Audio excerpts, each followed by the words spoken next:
Good morning. Good afternoon. Good afternoon. Hello, everyone. Welcome to our live show for Tapped in Talent.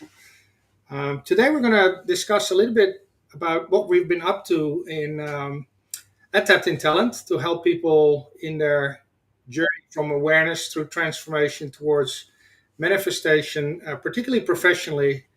Um, and what we have been working on is to essentially create a standardized process where people sort of go through a series of steps where we assess their awareness up front. And I'll bring up the model that we're talking about.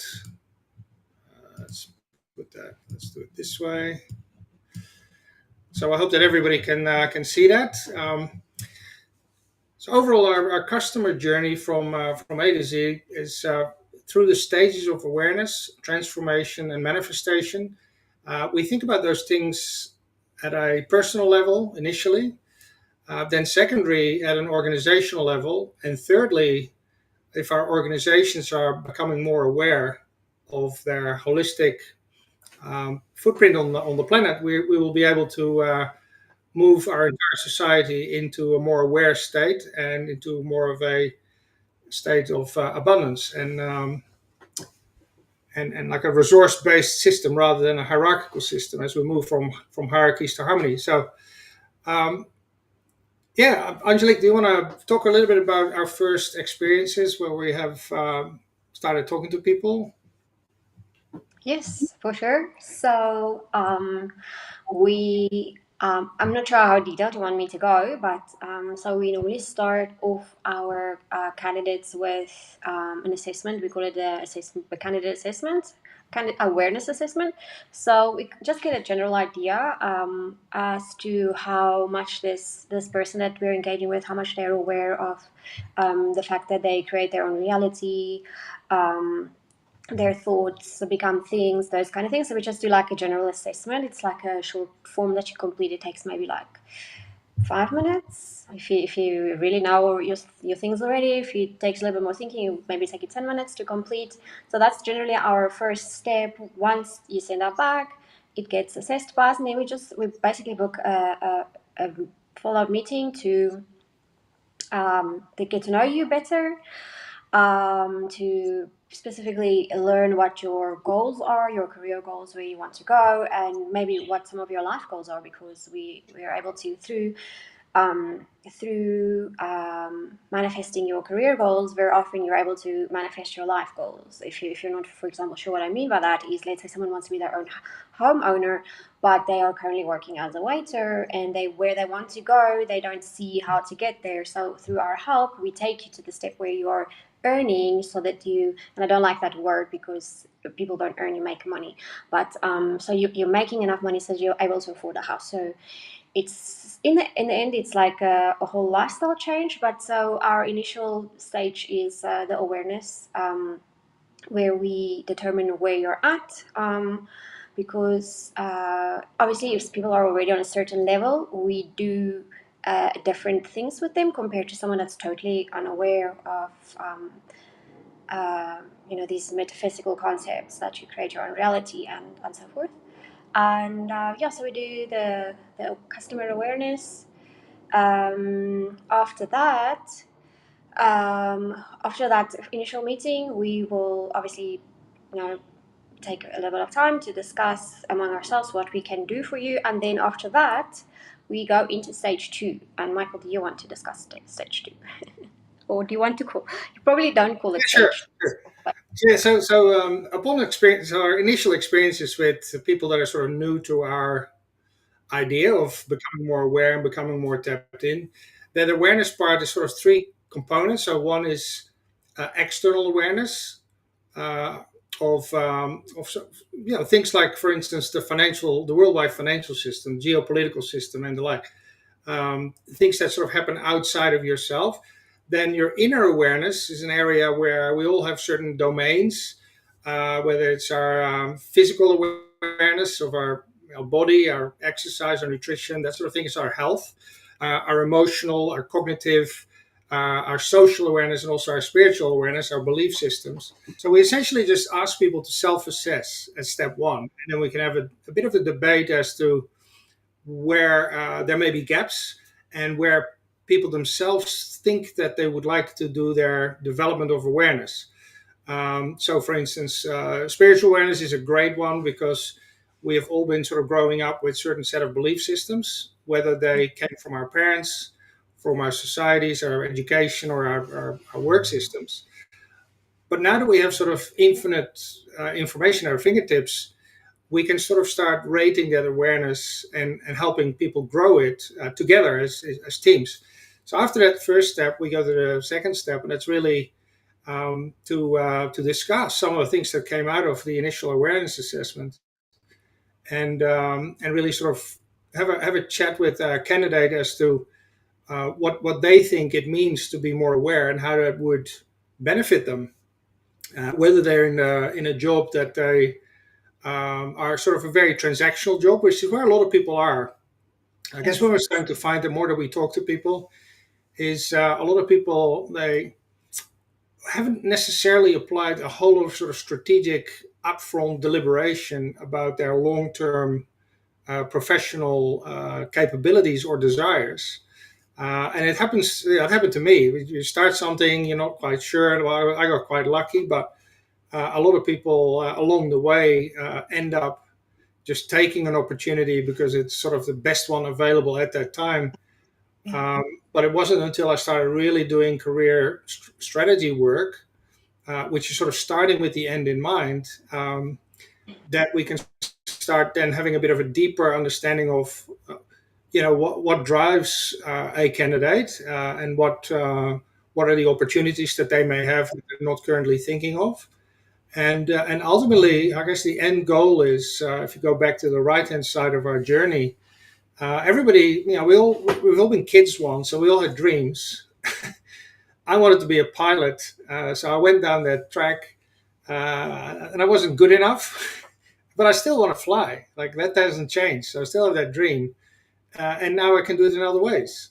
And I think that's sort of where that second step is with discovery, is to really sort of dig a little bit deeper and ask some uncomfortable questions of why people choose the paths that they're currently on, Yeah. and whether those paths are driven by necessity or whether they're autopilot, like you just haven't thought about it. I've started this, now I've been in some place for 4 years. And I see it, a very close friend of mine is in a IT development. It works on an old language, computer language. There is no real future there, and that needs to be an awareness that you're okay with that. Mm. That there is no necessarily growth aspect to a particular job. Yeah. With the pace with technology is growing, there's a very famous saying by a Canadian ice hockey great called Wayne Gretzky, who said that you always have to skate where the puck is going, not where it's been. And now, with the advancement of technology going at a very rapid pace, we can sort of start to see where things are heading long term, and Mhm. that may be uncovered in the discovery consultation. Yes. And also on awareness, I want to make a particular point of this. People are not aware of the fact that you don't have to earn money. I mean, I mentioned it like briefly. You don't have to earn money. You make money. You don't need to. Let me think how I can put this nicely. You don't earn based on what you have put in, based on your hours. I know that's like technically how people speak, but it's the wrong mindset. You don't earn, you deserve based on being alive. You deserve based on breathing. You deserve the best based that you on the fact that you are here. So you do not earn, because by the concept of earning, you're thinking that I have to do a certain amount of work in order to get a certain amount of output, right? A certain amount of income. So you have to output so much, and you have to then get this income, which means you're earning the income that you are getting, and that's like totally not right. You deserve that income and even more. So you're not earning money; you are making money, and this ties in with the concept of being a creator and a manifester, and actually making the money and not earning it based on the number of hours that you put in. You can literally do very little work and make a lot of money just if your mindset is right. I just wanted to add that. It's a very good point you bring up because it's very obvious we can see other people do it. There's no shortage of training people on the internet where you can sort of set up systems that Yeah. are like almost digital marketing businesses where you can sell an ebook and you can Yeah. sell it while you sleep. Now, Yes. there's other people doing that, so that means it's available for everyone. And I guess that's the thing. If we going through that discovery, not everybody has the same appetite in terms of how they want to apply themselves. Yeah. Um, but it does go towards when we say go deeper. It appears that I guess our observation has been that we live in times where we have tremendous technology, and if you look back at what we've been trained on or what we've been told, a lot of it is at the level of the body and the mind, not necessarily the soul. And Mm-hmm. now we start having these abilities to start tapping into the soul essence, which is really not in our mental capacity. It's not cognitive. It's more a spiritual thing. What we our Yeah. deepest beliefs, whether that's an external view or an internal view. The more we start connecting with our intuition, we find that that's the connection with the coherence between Yeah. the body and the mind that Yeah. connects to our, for instance, our childhood dreams and our intuition, the things that we know and love. Mm-hmm. And we tell ourselves that, hey, if we become an artist, we can't make money. Not like a transactional way of selling your time to a company that then gives you a guaranteed sum every fortnight. Or Yeah. that's not to say that if you don't try that other path, that it's going to fail because there's people doing it. So it's just finding out who are the people that are starting to question what they're doing with their time in today's organizations. And it doesn't mean they have to cold turkey change, but they can start planning for a future whereby they're doing something that actually aligns with who they are, with their soul. They Mm-hmm. can then completely and authentically show up at a workplace Yeah. and not be afraid to speak up because it might cost their job if they go against the Yeah. powers that be in an organization, for instance. Yes. And that's where the big prosperity lies. And I'm not meaning prosperity just in terms of financial gain, but prosperity in life as being like abundant and blessed is at the moment that you live and you do what your soul aligned purpose is. The minute you step into that, your life transforms. So this doesn't mean to say you can't be successful if you are not doing your soul aligned thing, but there's always going to feel that you're always going to feel like something is missing. You're always going to be chasing something that you're not finding. The minute you step, let's say you want to be this artist, so the minute you step into that artist role, despite everybody saying artists don't make money, the minute you step into that, the universe kind of just provides, and not doesn't just provide, like blesses you in such a way and honors actually the fact that you stepped into your soul purpose, that you're so blown off and you're actually on a level where you are just as successful as you would have been a COO, but you're not feeling empty inside. You're not feeling like you're chasing something that you can't find because you're in your soul aligned purpose. Yeah, Yeah. that's very true. And I can speak from my own experience there is that I had a role at some point in the late, 2006, 2007 that I absolutely loved. Came with a lot of travel, a lot of accolades, working with amazing people. But it stopped fulfilling me. So after a number of years of, and by anyone else's standards being successful, Mm-hmm. the success wasn't a success. I sort of started, I wouldn't say taking it for granted, but I knew that something was missing, and Mm-hmm. it wasn't going to be the rest of my life doing the same thing. So, and it wasn't until quite a few years after that that I went on a different path and started really questioning, like, how do you actually measure success? And the role I was in was in finance and in tech and in analytics. So we were like the world leader of measurement. So, and it was always with numbers and digits and systems. And having been to the top of that world, I was like, okay, well now having done that, that's not what life's about. And then moving to a completely different area and sort of switching off cold turkey from corporations, you start thinking more openly about what fulfills you and what success means. And I happen to pick an area where with a beautiful natural environment, with on a sunny sort of place in Australia.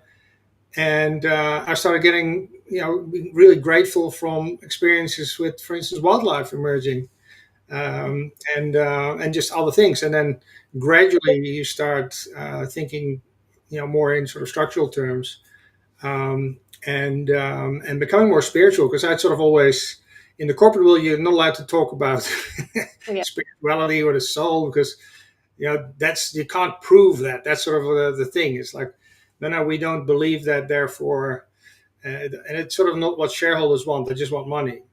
And so now Yeah. we're sort of seeing through that, and we're sort of seeing that, well, the people that talk that game, they're going to have to explain why there's so much debt in the world, and why we, if a child is born in the US, they start with like a $200,000 debt to the state. If you sort of look at the national credit card debt that they use, Yeah. and it doesn't make sense anymore. So nowadays we sort of look at, okay, well, if we keep doing that, the financial system is mathematical certainty that it's gonna give up. Otherwise we can't just keep printing money just for the sake of it and not change our productivity or our systems or our equality or our environmental outcomes and the like. So, and that's sort of what we're looking at, more like a holistic view of that. And that's sort of what this diagram sort of shows, that we're moving from darkness, where some of these things are just, people are in jobs that they don't really know why things are the way they do. So, for instance, if you're a banker, you sort of know that there's things like interest rates and mortgages and contracts and international payment systems.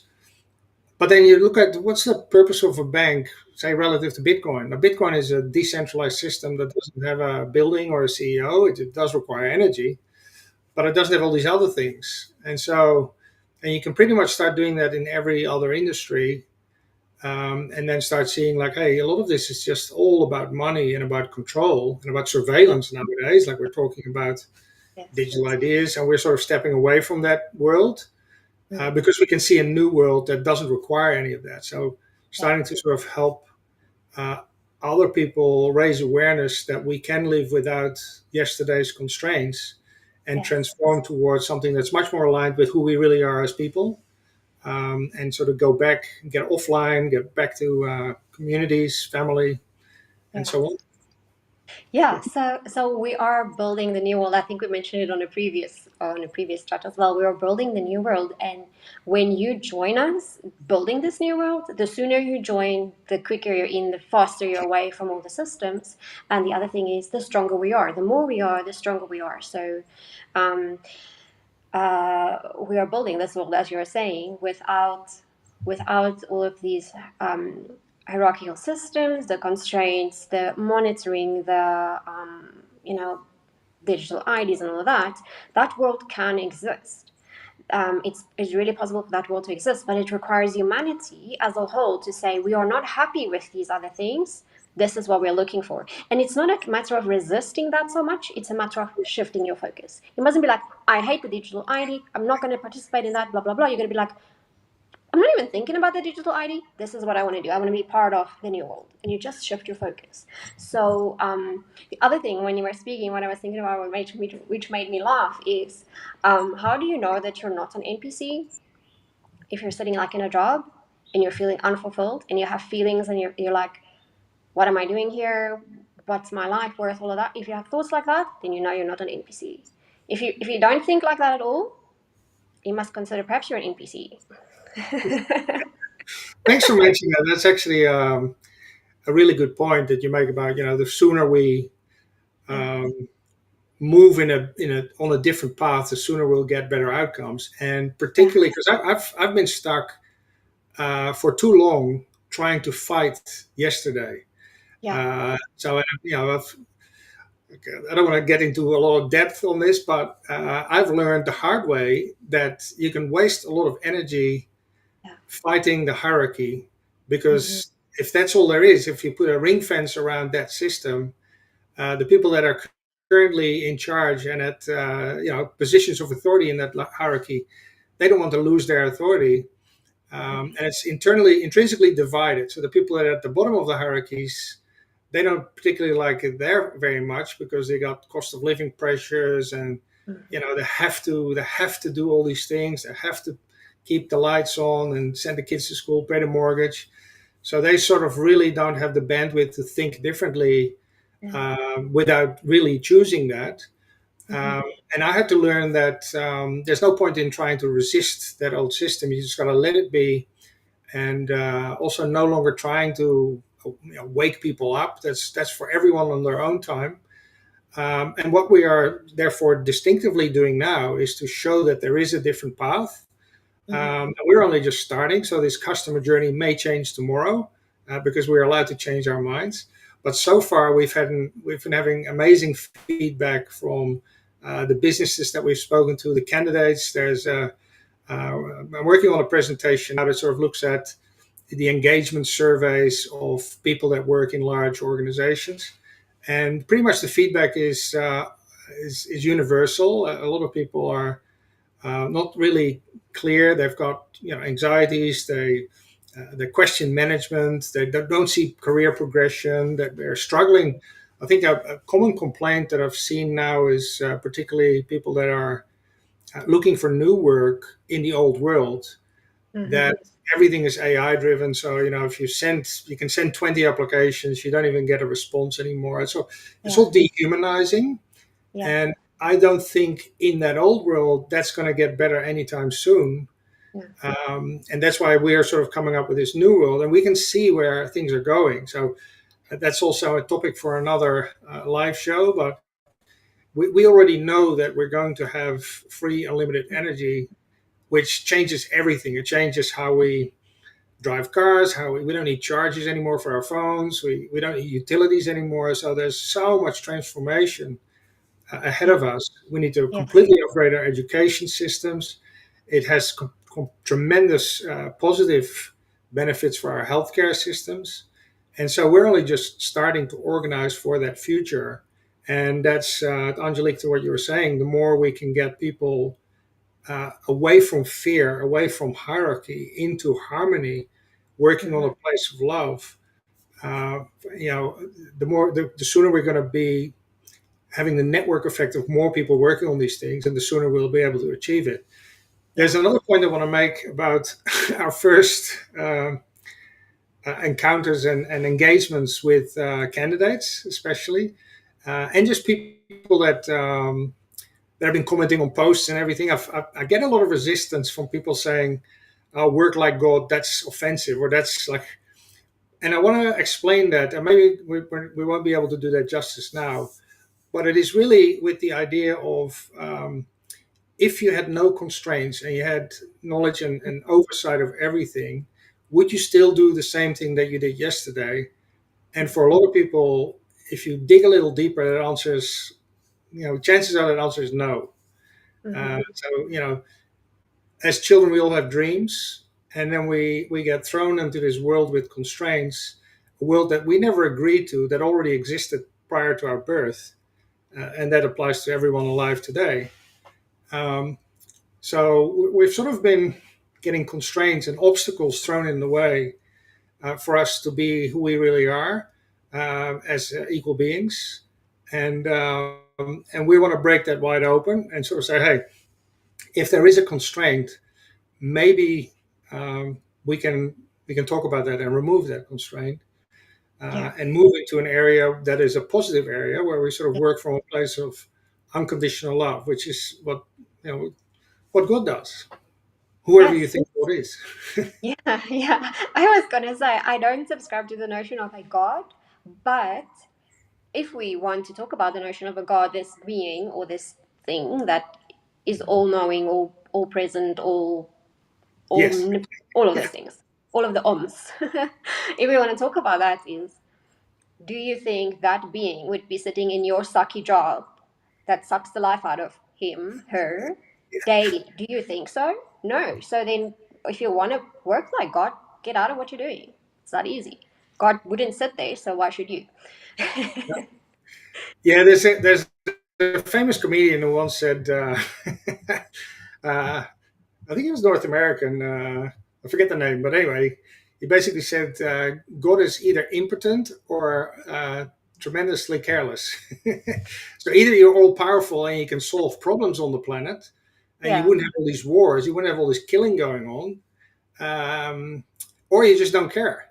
And neither Yeah. is a really good solution. So Mm, we the the statement, whilst it may be offensive to some people, I will happily concede that it is a bit of an accountability statement as to what what what do you do yourself? Where do you carry responsibility mm, to live your highest self without mm, any masks on, or without, I guess, abdicating your own personal responsibility, not as if you're powerless. And I think we all do that. I've certainly done that, where I sort of thought, oh no, I'm not good enough for that. mm, But we're at a time now. We have so much information. We hear stuff about the Epstein files and all this, and we're not going to sit here and wait until someone outside of us, lo and behold, the government is going to fix those problems. Because if they could fix it, they would have done it a long time ago. So there's reasons that we don't currently either know or that hold us back from actually living without that sort of stuff from happening. So we've got to take our own power back as sovereign beings, mm, working on an equal level, and therefore we can just might as well just pretend that we have godlike powers, and that also means that we have to be bold enough to take risks and accept the consequences. And personally, I've had to do that the hard way. It wasn't originally my choice, but now I recommend it to everyone because it is much more liberating to be working on something you actually can believe in and that you can talk about. That you don't have to hide behind a mask yeah. and explain like, oh no, we can't do that because we have rules or because there's no money. And a lot of the times, if you press those questions a little bit, you'll find that there is a way through. Um, yeah, Yeah. And without the enslavement tools of the religious indoctrination, if you totally take that out of the equation, then what you're left with is every being that exists within this cosmos is God because they're creating their own reality. So everybody is God, maybe on different levels. But so then on that in that sense as well, it isn't offensive to think about, if it, and so if you take out religion, then everybody is God. So that's also not offensive. exactly. And I think um, from my experience, having spoken out to a number of candidates, there are different stages of their own careers, different stages of their own lives in terms of age and location where they grew up. Yeah. We're all sitting here, as a species with tremendous challenges, tremendous fears and anxieties still from the old world. But it's been nothing short of extremely rewarding to be able to have conversations with real people where you can sort of say, hey, this is a safe place. You can ask anything. Yeah. Um, and and sort of really sort of get people on that, build up the confidence to sort of say, hey, there's a path forward. You can take small steps towards it, and particularly now that we can do the later stage as we get into psychic readings, incorporating those sort of aspects of things that we weren't taught at school about astrology, numerology, akashic records. Mm-hmm. All of that stuff is readily available if we feel we need it, because you can do without it. Yeah. Some people do tarot cards, other people use crystals. Whatever you're into, that's fine. But I've now experienced situations where we have a candidate and we do this live within our first call. It takes no less than an hour. And they can basically ask questions about their soul, about how many lifetimes they've had and this and that, and just have an open discussion, not to sort of try and get to the right answer, because there is no right answer. Well, there may be a right answer, but that's not the point of the discussion. The point is really to sort of expand your thinking and Mm-hmm. become more critical of some of the science that and really listen to your inner voice, your intuition, because we all have that. Yeah. And a lot of people are, I guess, still in a state where they push that down because society doesn't really, it doesn't really work. Doesn't You can't talk about soul at work. Well, that's going to change, and it's going to change rapidly. Yes. Um, because we're doing it, and, and Yes. there's a lot of us. Yeah. And I remember earlier you were mentioning about candidates sending out their a resume to a place, and then they don't even get, Yeah. a seat at the table because it's all being screened by AI. So I just also want to make a note of that and let people know that within our organization, although we do use AI, we're not using AI for screening. We're using more like a psychic reading for screening. So throughout all the stages that you're dealing with tapped in talent, you'll be dealing with real beings. You're not dealing with AI.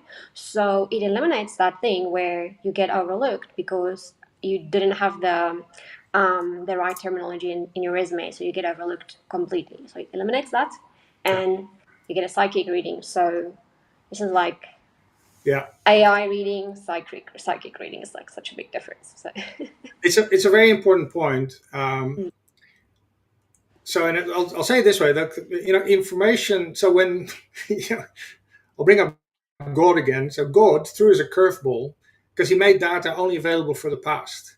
So AI, and I've been in this industry for a very long time, since the early 90s. So the more data we capture, the sharper our visibility of data and our transparency, for instance, into performance becomes. Uh, but it's all it does is it looks at yesterday. So mhm, a lot of our current operating systems still bank on the idea, and so large organizations invest billions of dollars into technology to accelerate the race to the bottom. So all they're doing is essentially getting a slightly better view of yesterday, because that's what the data is. Um, and that's not where anyone's going. So that's the crux. So we're spending a yeah, fortune to better understand the past, and but if we use that to determine our future, which is what we used to do with, for instance, share. You have all these share analysts, and they would look at all the stochastic charts and everything, and they started saying that past performance is not a good indicator for future performance, and yet still that's what most organizations that are into AI are doing. mm-hmm. So it can make everything we do now a little bit quicker, a little bit more informative, but it's only ever as good as yesterday. So Yes, wherever we're going tomorrow, mm, and then I'll reiterate our chart, is that we need to actually creatively, demand that and sort of think about that and develop it and yes, grow it and sort of say, hey, yeah, because if we keep repeating the past based on AI, that's what we're mm-hmm. going to do. We're going to just do the same cycles over and over again. More money being wasted, more wars, more weaponry being sold. None of that's necessary if we said, hey, we're going to stop this. We're going to do something different. And for that, Yes, we don't need AI. We just need people that want to unite, not sort of compete over data and over money. That really is that old harmony world, or sorry, hierarchy world, which is very masculine in nature. But if we go into more towards the harmonious way of living, then we can leave all of that behind and start talking about how are we going to get people to work together on creating that future vision, which is completely different from everything that AI can tell us. yes. So Yeah, yeah. AI can't tap into the future. It can look at the past data and predict the future, but yeah, it can't tap into the future. Whereas someone with consciousness that is connected to everything and is able to tap into the future because everything exists at the same time. That future information you bring into the current situation, and you extrapolate how you get where you want to be. So yeah, yeah. AI will never do this. I would like them to invent an AI that can psychically tell the future. I'd love that. Well, it's sort of where we are now. It's like uh, this week was the first time I've had a question from a candidate that asked, Michael, can you teach me how to learn about my psychic abilities? And so I said, yes, of course I can, because I've only just recently learned it myself. And I've mentioned this before. I'm in my late 50s, and Sorry, I want to interrupt you. That's not recently. You have been doing it for a number of years. I know. So I wasn't finished. But it's something that we all have, and we've always had it. We've just been suppressing it, and we have been. So now we have a situation where we can unlock our our clairvoyance, our psychic abilities by listening to our intuition, and it Mhm. comes in different forms. So it's not going to be the same for everyone. It doesn't arrive at the same time. Yeah. But it's been clear as day to me that there's way more people now that are starting to tap in to their own innate psychic abilities Yeah. finally, and Yes. become more whole. So if you're stuck in the ego, it's all mind. So you got body, mind, and mind, and mind, and mind. And then a lot of people, they're kept too busy to ever start exploring the soul. Yeah. And it isn't until you start recognizing that, hey, there is stuff here that I remember. We all sort of have intergenerational consciousness. So there's been stuff that we are aware of that happened way before we were born, whatever our beliefs are. And when this lifetime is over, our consciousness will stay. Like there's stuff that we do now that have an impact on future generations, whether it's through our children, through the things that we build, our legacies that we leave. So once you start really accepting the fact that, hey, there is something better. So I was really excited when I got that question, and all I've done is to really codify what I had to go through, and that sort of means unlearning a lot of the stuff that you get told at school and in business, that these things are important and you got to worry about the interest rates and what the central bank says is going to happen, and the Mhm. government's economic settings. Yes. Because all that's noise and distraction. It's great for those people that still want to do that. That's great. Keep doing it. We're Hmm. just saying you're missing out on a whole different world that's right there in front of us. And Yeah. thankfully, especially the younger generation seems to be very interested in finding a new path, I guess is the best way to put it. So, yeah, Yeah. How long have you been calling yourself the psychic CFO for? How many? it's only been Because it's 3 years, not recent. 2 years maybe. 2 years. Okay. All right. Yeah, yeah. And it wasn't even my But idea. I got a sorry, but from question. knowing you and conversations with you, I know that you have been tapping into the psychic part even when you Oh, were very corporate. You just didn't know what the hell you were doing. correct, correct. Well, it's right. So in 2012, I came up with this idea. So blockchain was around us, was a money system based on a decentralized computer platform. And I thought, hey, this is great. Of course, we're going to use that for everything. And then one morning, I woke up, I went on my surfboard, and I was completely relaxed. And one of the problems I was facing, I didn't trust my workplace, was a government workplace. And so I thought, how can I change this? And I immediately thought, hey, and I guess being relaxed and being Yeah. open to receiving ideas from the Hmm. universe Hmm. allows you to become more creative. And I think that's the key thing that I've learned. And that's not something new.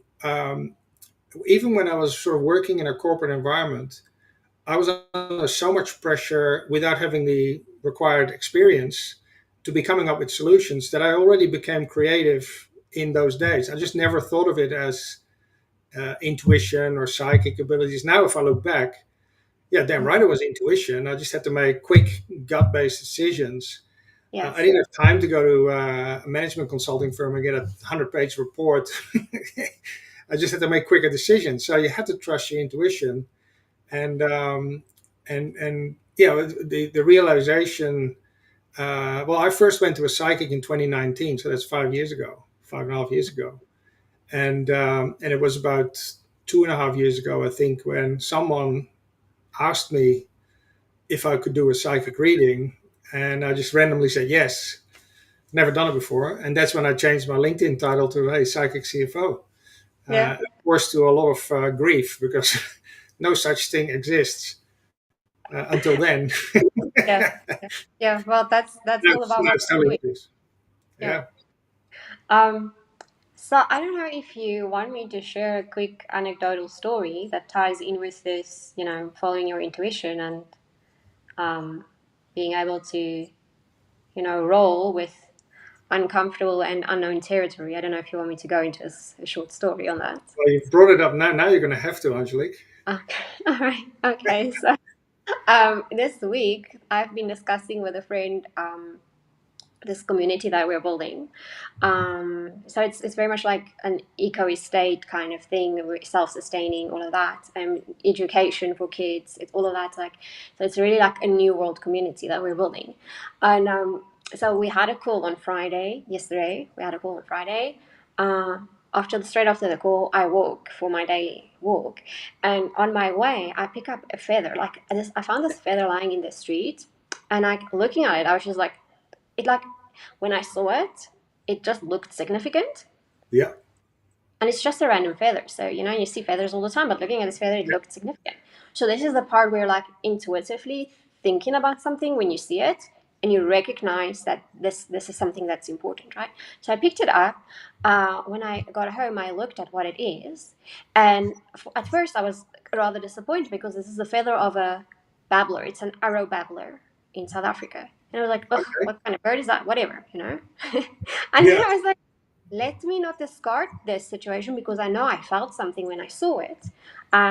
Then I looked at what is an arrow babbler, or what is a babbler, the species considered to communicate to you on a spiritual level when you come across them, etc., etc. And the amazing thing is that part of what it says in Native American lore is that it is a sign of community, union, communication, new beginnings. And I was like, that is totally so appropriate to the conversation I just had with my friend. Yeah. And I walked for 5 minutes when I picked this up. So this is Yeah. the intuitive um, parts that people need to tap into instead of noticing something and like discarding it. Because the minute you start picking up on those cues and you start engaging with them, you start getting more. And then Yeah. so this is how you develop your intuition, psychic abilities, and the ability to tap into the other side. If you're a total noob, this is how it begins. Yeah. Thanks for sharing that, Angelica. That mirrors my experience exactly. Yeah. Um, yeah. My psychic told me exactly that. He said, you have these abilities. Everybody does, but he said specifically. Um, and I said, you've just been in your head your whole life. Mm-hmm. You got to let go and start following your intuition. And I've been doing the same thing. So I go for morning walks often, and particularly, and I've started doing this with crystals, but now I leave the crystals at home, and I do the same thing. I go for the beach, and I just wait until there's a rock or a shell or whatever is on the beach, until something speaks to me. So Yeah. I just walk. I don't even think about anything. But then every now and then I see a rock or I see a shell, and I think that's the one, and I pick it up, I hold it in my hand, and I give it meaning. And and then you're sort of embodying that moment where you're in touch with nature, and you're not sort of having a thought to, oh, now I have to pick this up. It's just it either happens or it not, and if it doesn't happen, it's fine. But more often than not, like your story of the feather, this happens everywhere, and it happens in shops, it happens on the street, and you start being more and more aware of the signals that are meant for you, and then Yes. you can process them. You can actually sort of think about, hey, is there meaning that I'm missing? What am I meant to learn from this event? And it's also with people that you meet. Sometimes a Yeah. person that you sort of happen to bump into, um, says something to you, and they use a word, and that Mm-hmm. word is just a trigger because you've had a discussion about that particular word or topic Mm-hmm. with someone else the next day, and then you sort of know, hey, there's something going on here that is not a thought. It's some sort of a sign of the universe. Yeah. And the Yeah. more you do that, the more you'll start connecting the dots, and Yes. that's when you really start opening up more to your intuition rather than your programming. Yeah, and this on this journey of awakening and awareness and building in a new world, this is really what you need. This is like a tool that you need. The universe sends you these signs as universal signs, and they're indicators that you're on the right path. So even if what you're doing seems kind of like illogical, for example, in your head it sounds illogical, it seems illogical, but if you're following the universe's signs that is being sent to you, you actually end up at the destination where you're supposed to be. Yeah, Whereas if you don't and you stay in your head, you make like a round trip. And something that would have taken you a year, for example, takes you 10 years. You still end up there, but the process takes so much longer. yeah. And so there's the other aspect to it is you can really embody it in sort of, and this doesn't always happen, but you can definitely trigger it, or I think I've found a way to get myself into a state where Mm-hmm. if I want to have that experience of being really connected with the universe and sort of get clear on stuff, you can get yourself into that state where you raise your own vibrational energy, and I know that if there's corporate people watching this and they think that that guy used to be a CFO in the past, how did he become like that? But just by doing it. And Yeah. I wish for more people to do it because it is amazing. Like Yes. once you get a signal, and even happens in conversations when someone shares. I was on a conversation with someone in the US the other day about a topic that was close to their heart, and they were conveying their feelings, and I literally felt that in my body, and it's like Mm-hmm. an energy, and it starts vibrating. It's sort of, but it also has that. A clear signal that hey, I'm meant to hear this and I'm meant to do Mm-hmm. something with this information, Yes. and to connect with someone and have an energetic experience through a screen which is connected to a Wi-Fi router to someone on the other side of the planet. It's Yeah. quite incredible, and so you can do this also. I've found, particularly in my case, it's my connection with the sun, which is a body in the sky. It goes around, whether it goes over or in circles doesn't really matter. It's just it's obviously a body that gives us warmth and light, and it's very reliable. It appears every day. So to sort of give that some meaning and to sort of be grateful for a day, especially if you do this in the morning at sunrise, Yeah. I really get that sense of a connection and a sense of energy. And then it's like, okay, well, what am I meant to do with this? And it comes with a certain degree of clarity that's indescribable. I've never been much into drugs at all, but I hope that's what people get out of it. Except I don't want to promote illegal substance abuse. I do promote, however, doing it in nature. Whether it's a sun, or whether it's a forest, whether it's going for a swim in the ocean, doesn't really matter. Whatever works for you, uh, Mm-hmm. do more of it. That's all I can say. To be perfectly clear, Michael's not saying take an illegal substance and then swim in the ocean. It's not. He's not saying that. He's saying the ocean as your drug. Nature as the drug. Yeah, yeah. Connection Nature with of the ocean. Yeah. grounding, earthing, and getting rid of all the Yeah. uh, toxins from Yes. life. Yes. I just want to say this: if anybody's joining us now at this stage, and you're like, "Wow, this is a really esoteric conversation," we are Tapped in Talent is a recruitment organization. We help people find soul aligned, um, purposeful um, placements. I'm not going to call it jobs. We help them with that, but in the process that we're following, it's a very esoteric process. It's a very we're helping people tap into their spirituality and so forth. So, in case you're just joining and you're wondering, what are these people talking about? I hear crystals, etc., etc. I thought this is about recruitment. Yes, this is the future. This is absolutely the future where we tap into spiritual sides, metaphysical sides, esoteric sides, and joining that with careers and corporate environments. And it's going to be Yeah, one of these days. It's going to be okay to be completely yourself, wear your crystals, sit in your office, have a meeting, have your sage going. By the way, sage, scientists have shown that sage, burning sage for an hour, the smoke releases particles which bind themselves to bacteria in the air. So, as I understand, the research was showing that burning an hour of sage gives you a bacteria free, that specific bacteria that it binds itself to, bacteria free environment for up to like a month, I think, was what the research showed. So I don't want to lie now, but it's something like that. So, like an incredible statistic. So I hope that we will have futures, especially like in hospitals, where there you have a person and it's their designation. Maybe it can be a robot, but that's not so nice. It's a person that goes around and puts the sage burners, make sure that they're blowing, an actual sage. We're not talking about sage fragrance. A sage that is yeah, going. And it clears up the hospital and like confined spaces like classrooms and stuff. We'll have sage going, um, and the place is going to be it's going to have less bacteria and it's going to yeah. be healthier, for example. So sorry, I'm going off on a tangent. My point was just, if you're joining and you're wondering what the hell are these people talking about, we're talking about the future of organizations and Well, recruitment. let's go on a tangent a little bit longer because I think you're spot on. And I Mm-hmm. can see that happening. Like hospitals are places where you have to be sick first to get in there. And then they come with a certain energy. And I think what we're now starting to realize is that, the whole news is we're talking about aliens. Yeah, the discussion is all around us, and we're Mm-hmm. talking about having teleportation weaponry and free energy, all these things. There's also a lot of talk about, um, spiritual entities, and that people talk about a spiritual war. I don't really, Mm-hmm. I don't like the word war because that's more like a hierarchical fighting type thing.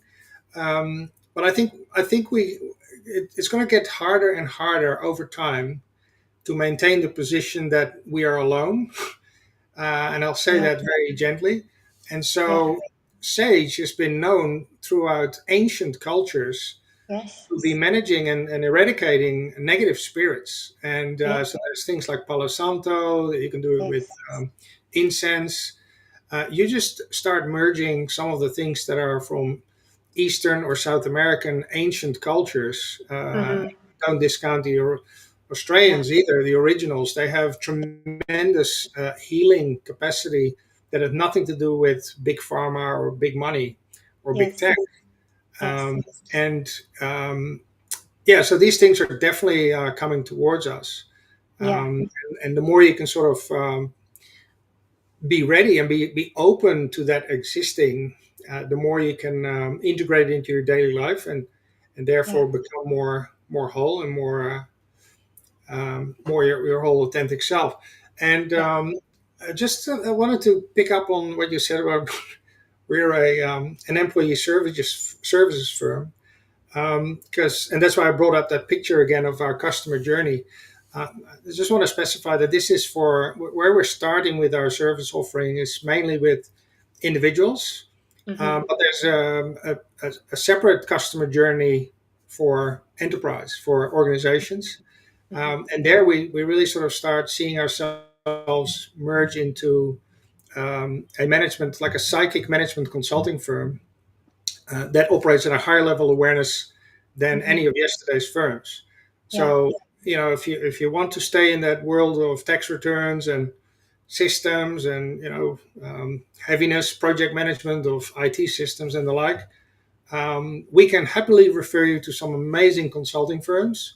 They just do spirituality. They don't do psychic readings, Mm-hmm. and they can't see the future. They haven't yet got the ability to transcend beyond time and space. And that's Yeah. definitely the area where we're going. And I'm saying that with a lot of respect for the community because we have a lot to learn still. But I just want to underscore that there's going to be a customer journey for the enterprise as well. And it's going to be extremely exciting because there's just so much that we can tap into, Yes. pun intended, with large organizations, especially because Yeah. we all sort of starting to realize as you go through, and that's not necessarily a spiritual thing; it's more like a psychological thing, like where Carl Jung, for instance, spoke about the light and the shadow, and that shadow work, which is sort of our dark side, Mm-hmm. um, that can be influenced by demonic entities. So you got to be aware of that.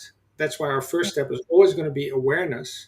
Yeah. Then we do the awareness assessment Yeah. to essentially ask anyone in the enterprise, like, if there was anything negative about this firm, Mm-hmm. beyond its ego, what would it Yeah. be? And then so Yeah. you can sort of look at organizations that are listed on stock exchanges as Mm-hmm. them being competitive and greedy and wanting Mm-hmm. to compete for financial rewards only at the cost of the environment or at the cost of competition or at the cost of their employees. And Yeah. that's what we're now starting to see. The resistance is building up.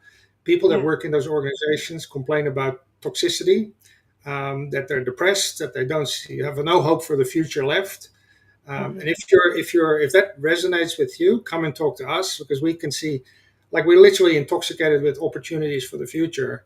Um, but they're going to be different and they're going to be rewarding. Mm-hmm. They're going to be decentralized more likely than not. And it's not a thing that's going to happen, immediately. We're only just getting into a new era that might take 5 years, it might take 10 years, it might take 50 years before we've transformed our utilities into decentralized systems, operating systems. So yeah. In in reality, we only have 5 years to 2030. So we only have, well, now 4 years basically. So Get on this train. Let's get started very soon.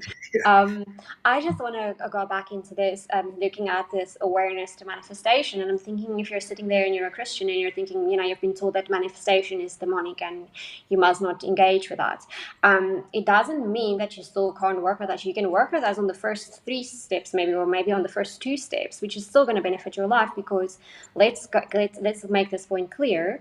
You create your own reality. Science has seen that your brain basically just renders consciousness from somewhere else, right? So what you see is basically what you're creating in your with your, I'm going to say, with your mind. You're creating what you're seeing.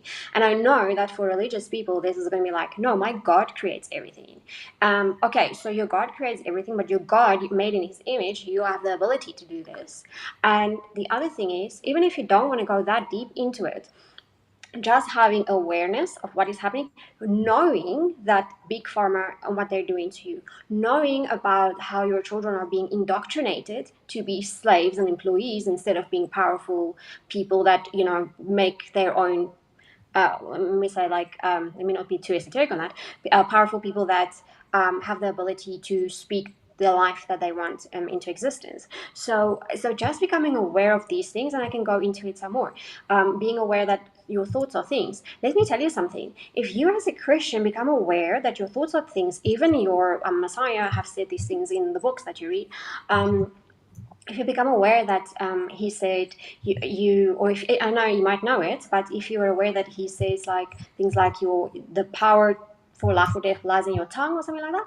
If you know it, but you kind of don't click it, so we teach you to become aware that whatever you speak, whatever you think, is what you're creating in your life. So if you are like, and let me tell you something.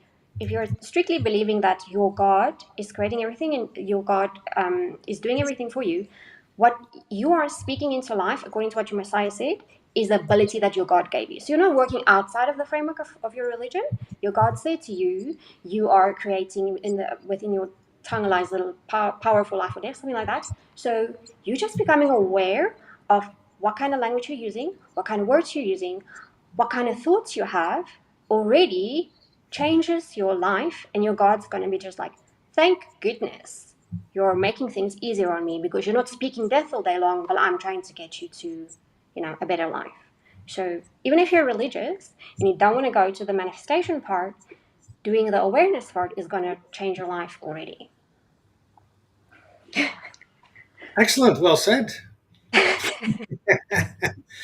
All right. Well, hey, this I think that was a good covering. For we've nearly spoken for an hour, and so we want everybody to get back to their lives. Thank you very much for your attention today. I think we've covered quite a bit, especially Yeah. around those first steps. So yeah, if you've watched this, please like and subscribe our channel. We want to grow and help as many people as possible.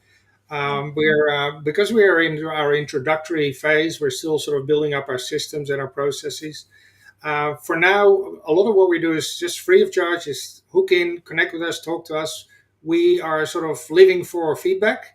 Mhm. So we want to hear your thoughts. We want to hear your recommendations, and we're looking for people to help us. So by all means, connect with us on all of the social channels. We just added Reddit to the equation, where you can hide behind an avatar and ask your highest and deepest questions.